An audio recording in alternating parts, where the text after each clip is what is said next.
Giron. Present. Commissioner Barbara Casey. Here. Commissioner David Ulibarri Jr. Here. Commissioner Vince Howell. Here. Commissioner Amber Davis. Here. Commissioner David Romero. Here. Thank you, Madam Chair. We have a quorum. Thank you very much.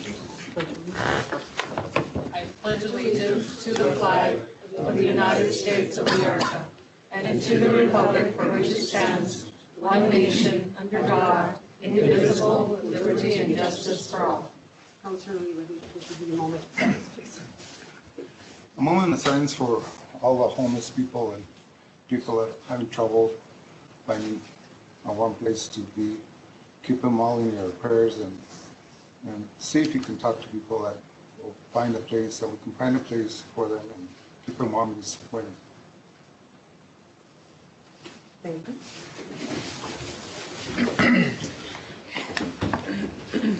Thank you, Madam Chair. Commissioners, the next item on the agenda is the approval of the agenda. Madam Chair, before we approve the agenda, I have a couple of questions. In reading the minutes from the last meeting, it was, maybe I misunderstood, but it was my understanding that when we were discussing the 7 areas of non-compliance that were still not approved by HUD, it was stated that those could be easily taken care of. And so I really thought that they would have been on the agenda for this evening so that we could deal with them. Okay, what I'd like to do is defer that question and a bit to the Housing Director's monthly report. Why don't we address those questions then? Okay. And then my other question was, you had promised us a memo explaining why you had never called a special meeting that we had voted on unanimously, and we never did get that memo. Actually, what I said is I was going to provide a memo that would act, if you're talking about the housing, is that correct? Okay. That would delineate exactly what was going to happen with regards to the audit. And I don't believe I have to do that because the audit is taking place. I believe that each and every one of you now know who it is that we're dealing with. So. Okay. Okay? Okay. Thank you. Okay. Okay, so we are, let's defer any questions to the Housing Director's monthly report or Commissioner's report. At that point in time, we'll raise any questions you have. And I will have the girls discuss the actual compliance or the 7 questions of compliance or non-compliance, okay? Those are being also, are under audit and also under resolution. Okay, thank you. Let's move on. We need the approval of the agenda. Madam Chair, Commissioner Ulibarri, approval of the agenda. do I have a second? Second. Thank you. Roll call. Commissioner Howell. Yes. Commissioner Romero. Yes. Commissioner Davis. Yes. Commissioner Casey. No. Commissioner Ulibarri. Yes. I have a motion by Commissioner Ulibarri, a second by Commissioner Romero. Thank you, Madam Chair. Motion carries. Thank you very much. Next item on the agenda is the approval of the minutes of September the 19th, 2018. What is the pleasure of the board? Madam Chair, Councilor Casey. I move approval of the minutes for the September 19th meeting with amendments that I already sent in. Thank you. Do we have a second? Second. Roll call. Commissioner Romero. Yes. Commissioner Davis. Yes. Commissioner Howell. Yes. Commissioner Casey. Yes. Commissioner Ulibarri. Yes. I have a motion by Commissioner Casey, a second by Commissioner Howell. Thank you, Madam Chair. Motion carries. Do we have public input? We do not have anybody signed up for public input at this time. Okay. Next item on the agenda is the Finance, Housing Authority Finance Report by our financial specialist, Natasha Martinez-Padilla. Okay, thank you very much.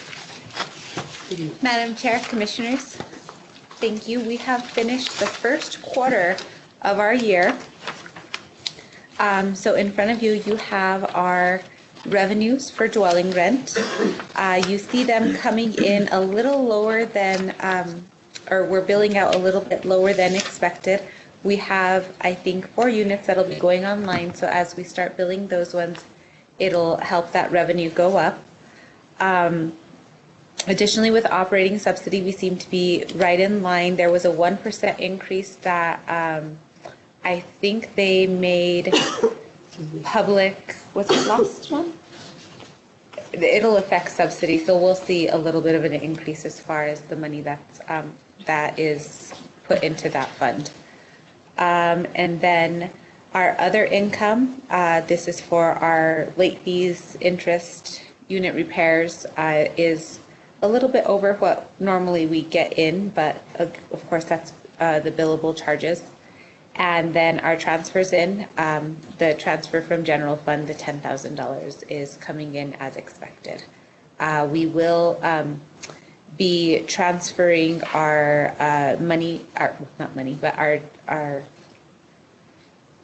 we'll be drawing down 2 transfers from our 2017 and our 2016 CFP grants to be put into our operations, and that will be coming through soon. Our Epic system, actually, everything went into lock, so it went from one system to the other, and we now see it all, so we could actually go in and do stuff. And that's where we stand as far as the revenues are. And for the expenditure side, we are right in line with our employees, a little bit over on our employee expenditures, and I will be taking a closer look on that to see exactly where it was budgeted, and it could be colder because we're getting a lot more calls of service out as far as our maintenance employees go, and then the benefits increases as well. And then our operating expenditures, as always, for, these are our utilities, our day-to-day type of expenditures, and we're under. Okay, questions, comments? Counselor Howell. Thank you. Commissioner Howell, I'm sorry. Thank you, ma'am. The operating expense is really well below what we're supposed to. What's the reason for that? So, If you're, excuse me, if you're saying that there's a lot of services being provided because of being cold, do we have heater problems, and that's why we're sending out our employees to get them fixed? But if that's true, then why are we so under? okay, to answer that, 100 and I think it's 52,000 of our operating expenses is actually technically reserved for the putback of the units on the Sagebrush site. So due to the repayment agreement that's in place and the $10,000 transfer that keeps coming in, so we budget to expense that amount, but that line we use to actually put these houses back online. So we actually kind of reserve that money for that purpose because that's all we could really use it for. I see. So I understand that part. What about the heating in all the homes? They are getting addressed immediately. They call in, we have a plumber on contract for small purchase. He goes out and he fixes it if our maintenance can't. We light pilots. As soon as we get a call, our housing staff immediately calls our maintenance staff, and they go out and light the pilots. We troubleshoot. We don't leave any of our tenants without heat, especially in these cold conditions. And have you had residential committee meetings? Our RAB meetings? No, we Yeah. have not had one recently. I'll be curious to know what they're saying during this winter time. So But we do have a resident commissioner, so maybe can you shed some light on it, if I may? Of course, absolutely. Ever? I haven't heard any complaints, and I know that when heating does go out, I've had heating go out in my house, and they will troubleshoot, and they've brought electric Great. heaters for the night until they can fix it the next morning to get the part. So they seem to do okay so far. Great. I haven't heard any complaints. Good, thank And you. Madam Chair, That's very Commissioners, good. I think winter kind of snuck up on us a little quick this year. It went from very warm to suddenly very cold in a matter of 2 days. So at that time, I think we did have a few extra service calls for just turning on the pilots of the furnaces. Thank you very much. Any other questions? I have a question. With regards to the Residents' Council, Ms. Davis, how often, I know in the past, when I used to work with the council programs and administer the grants there for housing, you have a duty and a responsibility to meet with and call meetings, or at least attempt to meet with the residents within the area. How often have you guys had meetings? We haven't had one in a while. Okay. When is the last time that you had one? We we had the We actually invite them on a monthly basis for the smoke-free meeting to keep them updated as far as our smoke-free goes. And that's, I think, the Thursday after, that's tomorrow, the Thursday after everyone. And we actually have two set times so that they could come in and meet with us at 1 o'clock and again at 3 o'clock. So, but nobody has shown up to the meetings? Nobody usually shows up, and I haven't been to one in a couple months, so I will make that next one. Well, maybe you can So- get the resident council member involved with your team to make certain that you start holding those meetings. Those are necessary, and that's part of compliance as well. Okay, and they're actually resident advisory board meetings because Yes, we of don't course. have a council or commission for the Okay, residents. Exactly, the advisory board. Make Yes. sure, because I was looking at the PHA guidelines for the federal, and you are supposed to have those meetings, so I would suggest that you initiate those meetings as soon as possible and make sure that you have Ms. Davis involved in those meetings as well. We will. Okay, Councilor House. Thank you, Commissioner. Two things, Ms. Padilla, or Padillas. One, do all of the homes, are they electric heat? I mean, they're not electric heat, but furnace heats? They are gas burning. Okay, so none of them are wood-burning stoves? They don't have wood? None are burning- wood burning stoves. We do have, some of them are natural gas furnaces, and some are natural gas wall heaters. Right. So depending on the size of the unit, our efficiency homes and all of the ones on Sagebrush Street, not site, but street, do have wall heaters, as well as, well, some of the ones going down Yucca and Sandoval and Choya also have the wall heaters. So they have the wall heaters in the individual rooms, or else they have the centralized furnace that blows out through all of their vents. It just depends on where we're at on the floor plan of each of the units. Okay. Number two, during your RAB meetings, is that what they call it, RAB meetings? Yes. Advisory board, yeah, okay. Food brings people to meetings. So if you want some food, I can provide pizzas for your meetings. We may take you up on that. On my own, not Yes. my store. Yes. Because we need to get them in there so we can hear what they have to say. So, Exactly. Thank you, Councilor Hall. Any other questions? I just had, that's sort of what I was going to refer Commissioner to on Romero. what Councilman Howell was asking is, their schedule is just that the people aren't showing up. Is that sort of what I'm? Pretty much. We send it on the newsletter. If I have a plan, these ones are just, they come in and talk to us kind of things, like there's nothing. But if it has to do with budget, if it has to do with capital fund, if it has to do with projects upcoming, any changes to ACOP, changes to policy, anything like that, we'll actually, us and the house managers will get on the phone and start calling people to come in if it is going to be a major change to do something like that. And Ember, we've done that for her. We do it for a number of our tenants that say that they want to be active. So if they're doing a renewal of a lease or something and the tenant says, well, let me know, our house managers will flag that file, and they will, when I say, well, we have something that's coming up, I really need tenant input. I want to know what the tenants have to say about this. And you guys have seen it in your packets. I give you guys the comment sheets that they fill out, as well as the sign-in sheets when they do get there. So on those meetings, we do make sure we do have tenant participation, and all of the tenants that are participated, we do respond to each and every one of their comments. And there is outreach. Commissioner Romero, let me, when I used to run the CAUSA program, one of the key components of that grant was, in order to receive funding, and I'm not just talking the CAUSA program, because that was a small program, we were looking at probably $50,000 for that program, was resident council participation. One of the things that has never happened here in the city of Las Vegas, and this is an absolute truth unless somebody can prove to me I'm wrong here today, that there is funding available for shelters for the homeless as well. We have never tapped into those funds and many other funds that are available to the city. Part of that means that this residents must show up to council meetings. One of my jobs at the time was to ensure that we had a minimum of about 20 residents participate every single month. I will go door to door and make certain that they would show up early, a week in advance, sometimes 2 weeks in advance. They showed up.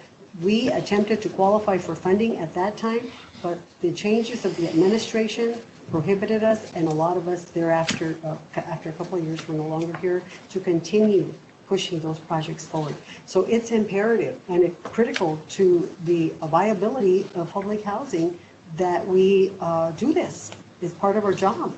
And I'm just wondering. No, I understand exactly. where I you're know, coming I know from. in my research that I've done too, and I know, I've asked this question, to them too, is that why haven't we gone for those funds? And to my understanding and my research is because of the litigation that we're, No, that does not prohibit us from that. We've already checked that as well. and Because we've already talked, now that the auditors are here, it's a perfect opportunity for us to ask a lot of questions.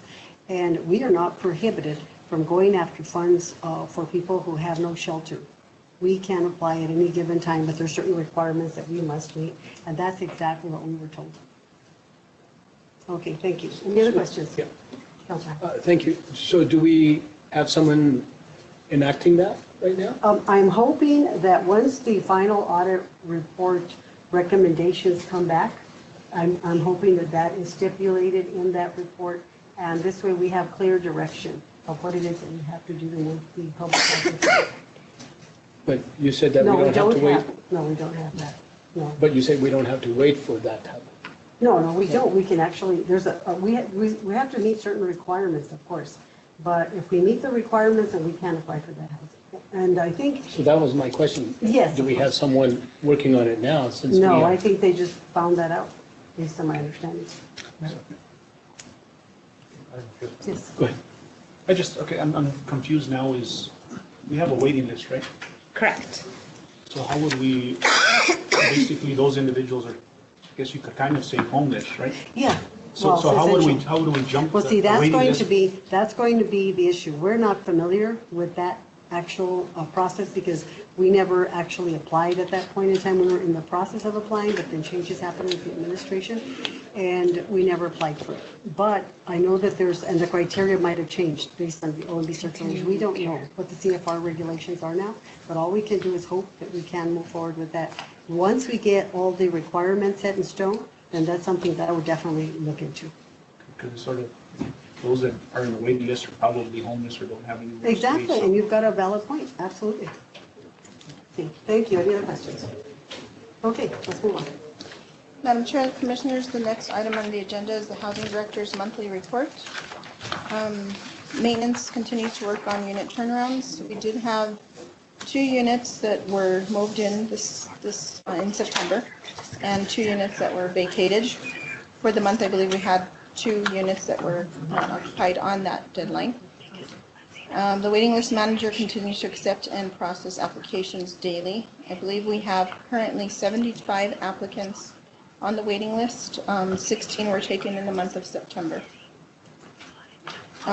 There were 29 late notices issued to residents for non-payment of rent. By the deadline, only 1 had not paid by that deadline, and I believe we entered into a repayment agreement at a later time with them. So we didn't have any terminations for non-payment in the month of September. Housing managers conducted 29 annual inspections in the last 3 months, so they are current. They do monthly inspections of the units at recertification time. The housing staff continues to attend monthly safety training provided by HR. Myself and 3 other housing office staff attended an occupancy certification training in Albuquerque, New Mexico. The training was presented by Nan McKay, and we should have the results of our certification exam in the next few weeks. The training covered areas of occupancy such as program basics, fair housing issues, eligibility, leasing, annual and interim reexaminations, service animals, assistance animals, and pets in public housing assessment system, and lastly, resident relations. The training was extremely beneficial for all who attended.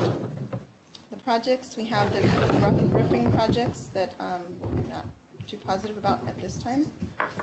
The 2-unit remod project is still ongoing. We are in the punch list phase currently. The Leadway board training is available for anyone who needs assistance. Please let me know and we can help you sign up, whoever has a need to do that. That's all for my draft report. Okay, thank you. At this point in time, I would like to add, who's making all that? I would like to add the 7 non-compliance questions that Commissioner Casey asked about. And I'd also like to have Tana and Anne Marie please step up. So if they have any questions, you are fully available to openly discuss the recommendations from HUD during their audit. Thank you, ladies. Okay, Barbara, would you? Madam Chair, Commissioners, I was not prepared for going over it, so if somebody else has the findings, I'm sure we can discuss them, but I don't have them with Were you me. part of the HUD process? Were you part of the HUD? Interview? Yes, of Yes. course. And in that interview, did they discuss the 7 non-compliance? Yes, they Briefly. did. Okay, so, and you're not prepared to discuss those here? I today? don't have them with me. If you have them, we can discuss them. I don't have them with me. Okay, well. It wasn't on the agenda. I'm sorry, I didn't know. Okay, well, we weren't prepared. None of us knew they were going to be asking the question, but they asked the question. So you always have to be prepared. Does anybody want to start with some of the 7 that they recall? I don't have them with me either in front of me.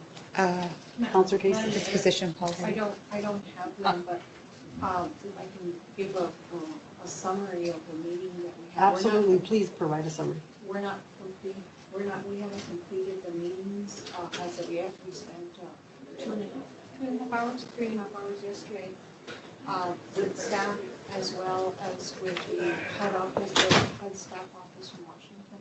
They're coming back tomorrow at 10. I think 10 or 10:30 to discuss, to finalize and discuss some of the other issues that still need to be resolved. I'm imagining that we didn't discuss any of those 7 particular findings, and I'm thinking that they may address them tomorrow.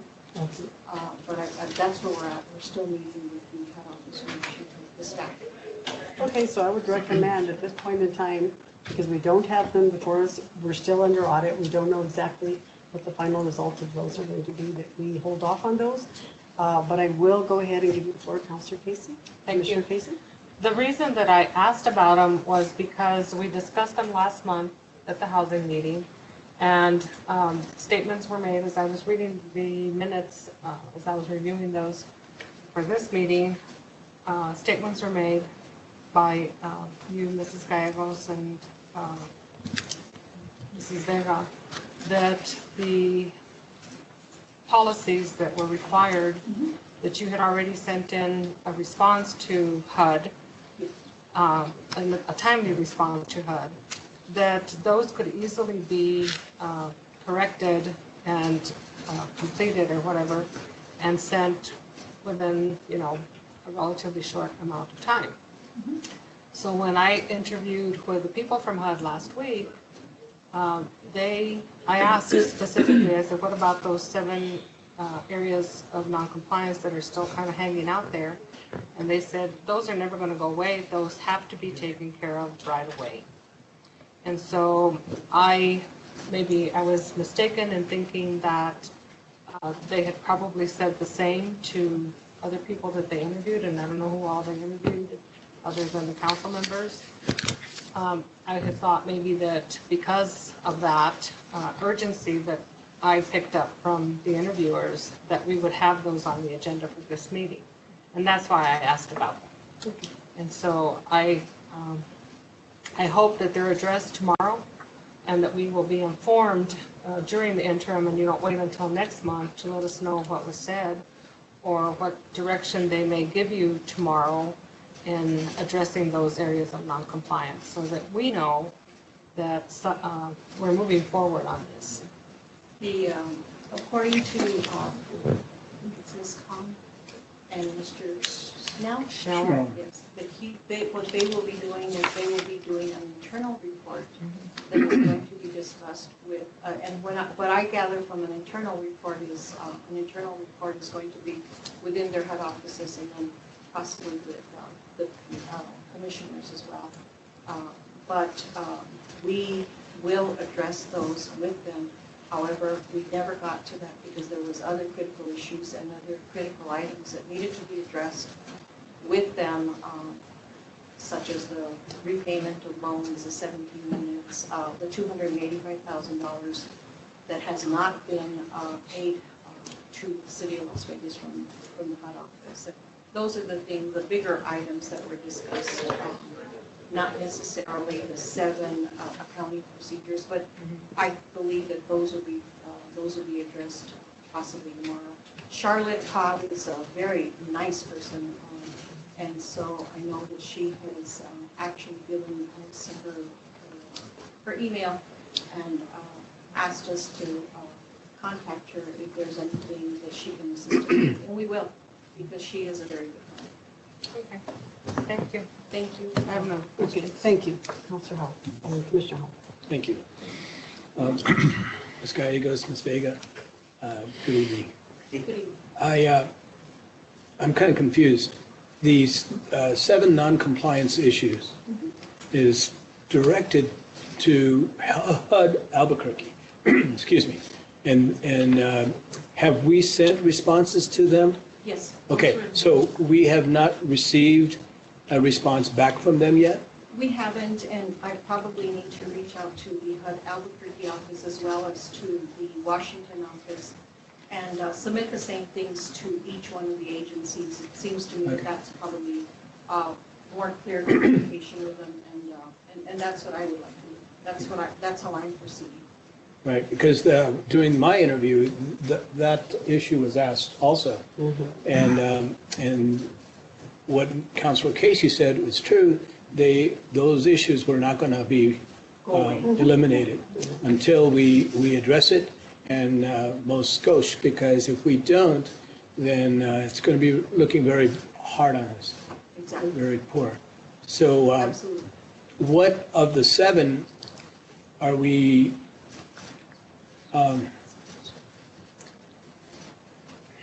do we feel comfortable in the responses that we sent? I believe so. The policies and procedures were in draft format only because I requested that the Albuquerque HUD office review them and give us any type of recommendations that they may have.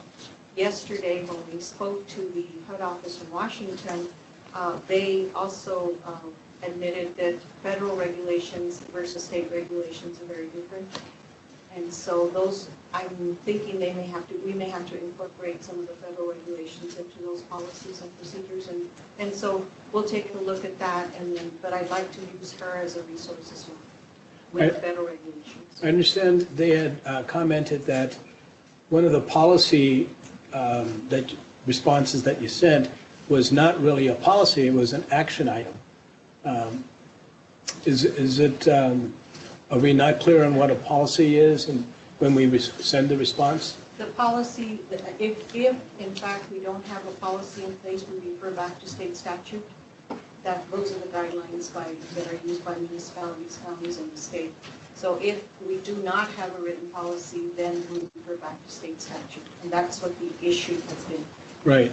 But during the interview, the gentleman, Mr. Schmoller, said that we sent in or addressed a policy issue and sent a policy response, but they said it wasn't a policy.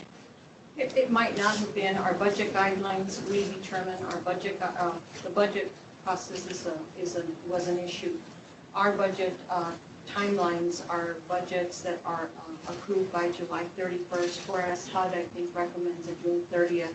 And I believe housing staff has submitted and complied by the June 30th date with a resolution. And so those are the things that we need to do. One last question. Yes, sir. Can we, as a governing body, send a letter to HUD Albuquerque requesting that they send us a response to our response? Because the more delays we have, I'm still, I should say, confused in what's going to happen with our housing authority because of all the delays and lingering issues that we have. So we need to really get that cleared up, and I'll be willing to sign that letter if the governing body can do it. They need to hear from us as a whole instead of just one person or one department. Absolutely, and I think that's the issue with the internal report that they are going to be issuing out. And I would imagine that the internal report is going to be issued out pretty quickly. And- They are working on it and they're moving forward with it, so. If you can also, But I can ask tomorrow how quickly we can have, how quickly you can have a response to our responses that we're submitting. the DC folks or Albuquerque folks? I think it's both. I think we need to do, I think we would need to submit both to the Albuquerque office as well as the DC office to make sure that the two agencies have the same information. Right. That's how I would handle it. Okay. I don't know if we have anything to add. Because doing, speaking of the internal report, I being one of the interviewees, I would like to see that report myself. Now, of course, from what I everybody hear, that internal report is not going to be shown to the governing body.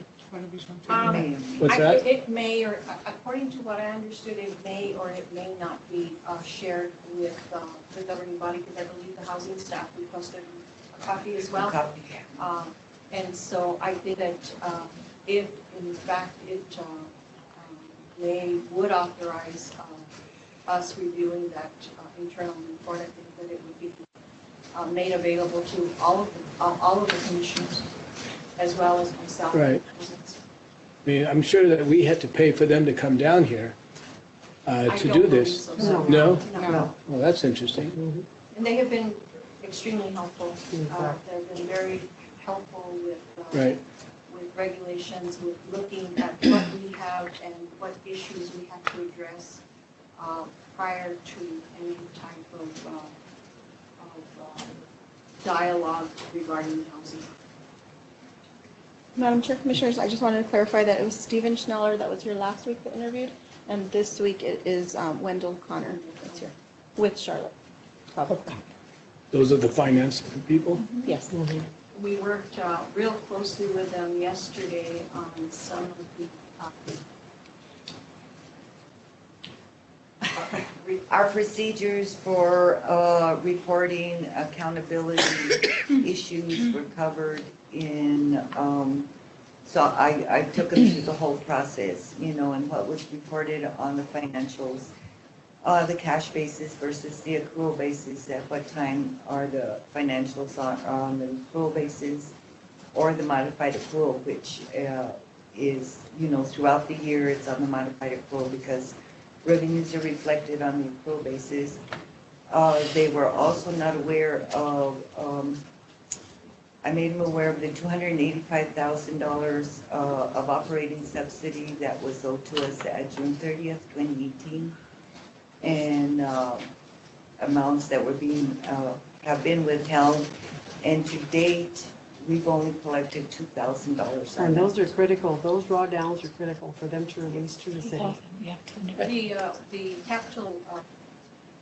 Additionally, I also informed them that the low rent bank account is subsidizing the capital funds bank account because monies are spent down for the capital funds before we get reimbursement. And right now, I think that stands right around 150,000. Was it 150? Yeah. 60. So those are the critical needs for housing at this point. And we, like I said, we are going to have a meeting tomorrow morning. And so I think they'll wrap up some of these issues, and I will make them aware of the 7 findings as well, and express the concern that you have. Yes. Thank you. Just one last comment. I'm still concerned and confused. I think there's two separate entities that we're working with. One Albuquerque HUD and then the DC folks. Yes. Now, the Albuquerque HUD is the one that has been auditing us and giving us non-compliance, 7 of them at least, that we have to address. So I think we need to address it with them and not wait for the DC folks to finish their job here and what they're doing. Yeah, I believe that's where we're moving, correct? That's the I direction. don't believe that we would be waiting for them. I think we would move forward, and once we meet with them tomorrow, then we will we will let them know that we're going to go ahead and resubmit what we have submitted prior to on February the 28th, and submit them back to the Albuquerque Housing Office as well as to them, because they are also teams. And so in what I'm looking at, I would look at the Albuquerque head office, answering to the Albuquerque office as well as to the Washington office. And that way, both agencies have the same information from the housing authority. Thank you. Thank you, Councilor Howell. Any other questions? Councilor Gomez. I'd like to add, in my interview, I got the impression of frustration on the 7 findings also. One of them, I know Councilor Howell wants to, send a letter to them. I think that's sort of wasting more time, Councilor Howell. I think direction should be given, do we get those policies done? I mean, there's other agencies that I'm sure that have these policies in place that, they haven't been, audited for, and they're in compliance, that you can get copies. I mean, I'm pretty sure it's that simple. I'm sorry. And then the other part, that, seems like we continue to, sweep it under the rug, but the last attorney that was here, I asked her to look into it, and I'm pretty sure there was a consensus from the council to look into, and I don't know if, Ms. Garduño, if you've been tasked with this yet, is the previous director, there was some, questionable expenditures, as far as per diem and all that.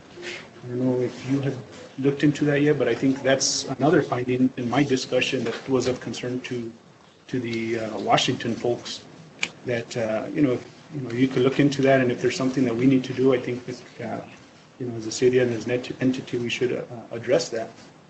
I don't know if she's been... Well, that's a good question, because I believe it was addressed, wasn't it, Tana? Could you address that publicly? Okay, it was addressed and it was taken care of.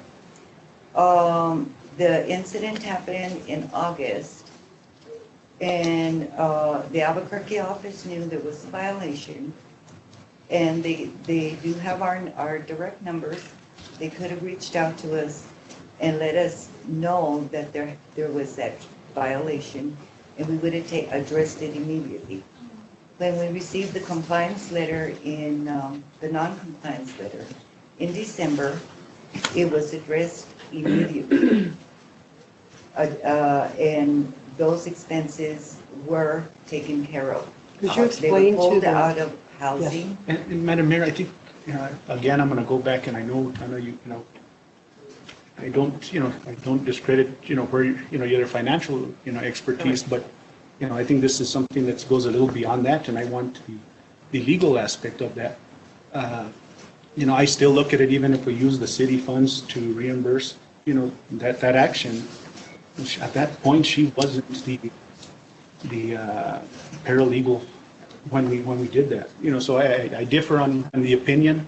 But I believe she reimbursed that account, did she not? The account was reimbursed. Personally? As soon as we received that non-compliance report, I went through it.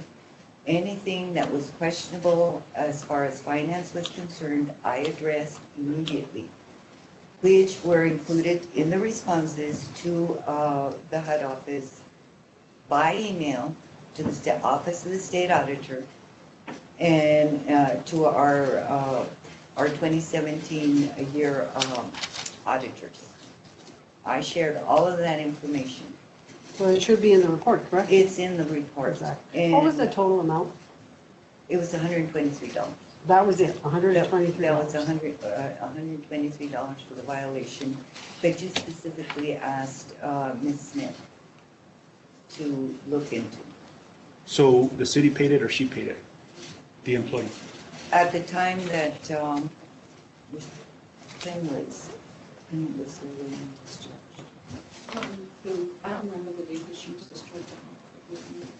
at the time that we found out about the non-compliance, she was no longer with the city. Okay. Part of the, and I may enlighten you, that part of the paralegal fee that was not authorized by HUD, she was still working here at the, as a paralegal on behalf of the city on her lunch hour. she was doing quite a bit of work at the attorney's office, and she would come in during her lunch hour and do work as a paralegal, doing the garnishments, walking the staff through garnishments and through other things that needed to happen because we did not have a paralegal and or a secretary inside.